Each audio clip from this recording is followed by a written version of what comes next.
Hello, this is me, Lucy Ellis-Clay, reading a ghost story for Christmas, taken from a book of stories, ghost stories, which I published earlier this year.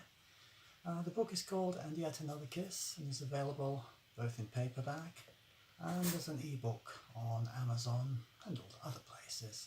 And if I remember rightly, it's priced at under £5, so it's a good bargain if you're interested in one, especially for a quick Christmas present for somebody. Anyway, the story I'm going to read tonight is called Demon Lover. God almighty, Stephen gasped. Ouch! The demon winced. Don't say that. Don't say what? God almighty? Looking at you is enough to make anyone say that. Ouch! The demon said again, doing its best to cover its ears, if it could be said to have ears. Yes, that. Don't say it. Why not? Stephen asked. Because it hurts, that's why not. And if you say it again, I'll do something nasty to you. I'll say it if I want, Stephen said defiantly, although eyeing the demon with a hint of doubt. It definitely looked as if it could do something nasty if it wanted. Is Hayes here that I must use the name of God? The demon winced again and said something rude. To order you to do my will. And you can't hurt me, at least according to this book. He brandished a hefty tome, covered in what looked like rather cracked brown leather. Strange-looking, vaguely magical symbols were picked out in faded gilt on its cover. I picked it up in the second-hand bookshop on my way home from work, and it was a bargain at 50p. It says I can get demons to do all kinds of things for me. And it says you can't hurt me, not while I'm in this magic circle. The demon looked scathingly at Stephen. That's not a magic circle, it said. It's a plastic hula hoop. Stephen had the grace to look a little embarrassed. Yes, well, I hadn't got any squid ink to draw it with. I mean, come on, where are you supposed to get that stuff from? From a squid, I imagine, the demon said, looking about it with a slightly superior air. And what the hell are you using for the sacrificial blood? Its gaze had been drawn to the large aluminium pan, actually a saucepan, in which its bottom end stood. It wrinkled its nose, or what would have been its nose if it could have been said to have one. It's black pudding. Good stuff, though, made from Yorkshire pigs that had a happy life. I mean, it's not easy to get hold of fresh blood these days. The demon closed its eyes for a moment and sighed. Oh, yes, great. It isn't supposed to be easy. That's the whole point of black magic. So, I have to materialise in a saucepan of black pudding. Wonderful. That's just embarrassing, that is. I'd better not get back to the lads at home or I'll be a laughing stock. The demon paused, looking about the room. It's not even a proper temple, is it? It looked disgusted. What is it, your bedroom? And what is this I'm standing on? A chest of drawers with your old underpants sticking out. I mean, if you're going to go conjuring me in your bedroom, you might at least have tried to tidy up a bit first. I might just go back home instead. The demon started slowly dematerialising, its shape starting to become misty and indistinct. No, don't go, Stephen cried out. I need your help. Looking down at the book he had in his hands, he hurriedly started to read, By the great names of God the Almighty... Ow! The demon said again, stopping his dematerialisation. I told you not to do that. Stop doing it. It bloody well hurts. I'll stop if you'll come back and listen to me, Stephen said.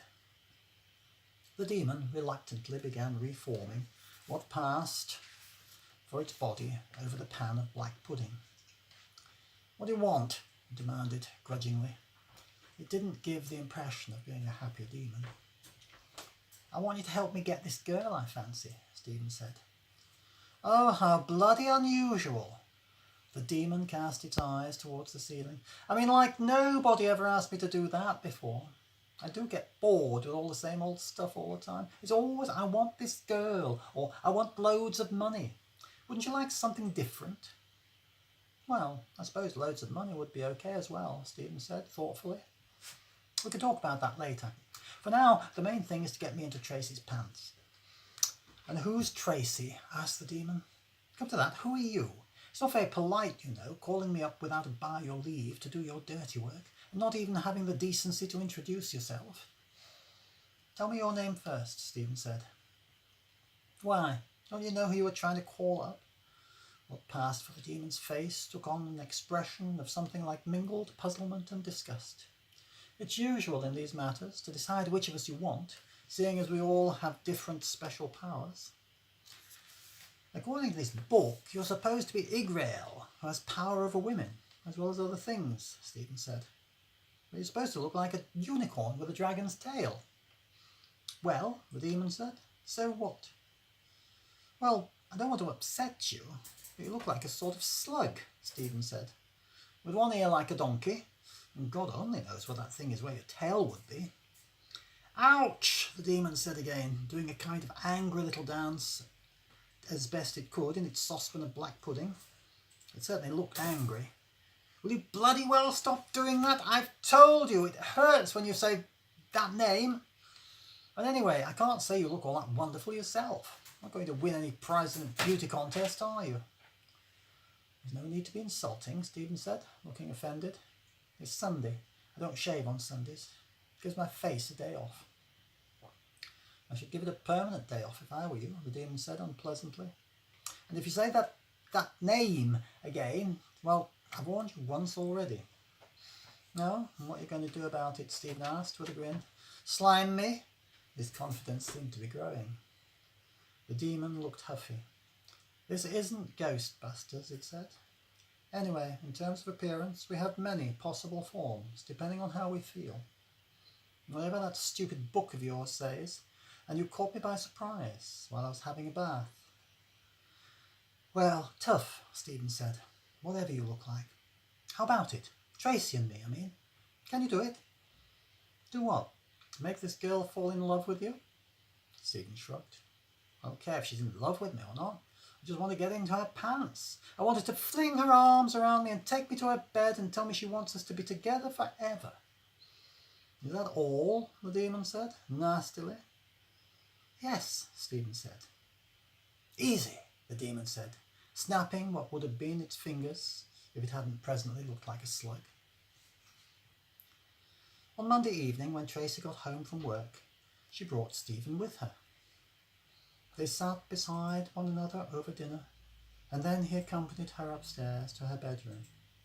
She chatted happily away as she undressed, then slipped into a filmy nightdress, and finally climbed into bed alongside him.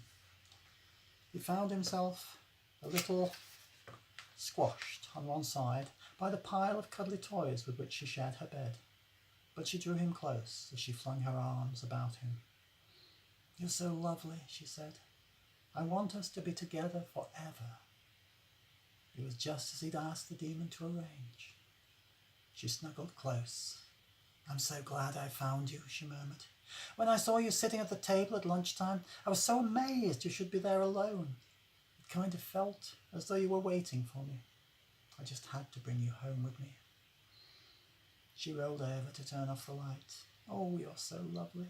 I want to have you in bed with me always. She hugged him tightly as she snuggled down beside him. You know, she said sleepily, for some strange reason you remind me a little of someone. Your eyes are just like that guy at work who keeps staring at me as if he wants to get into bed with me. Funny, he wasn't at work today. I wonder if he's okay.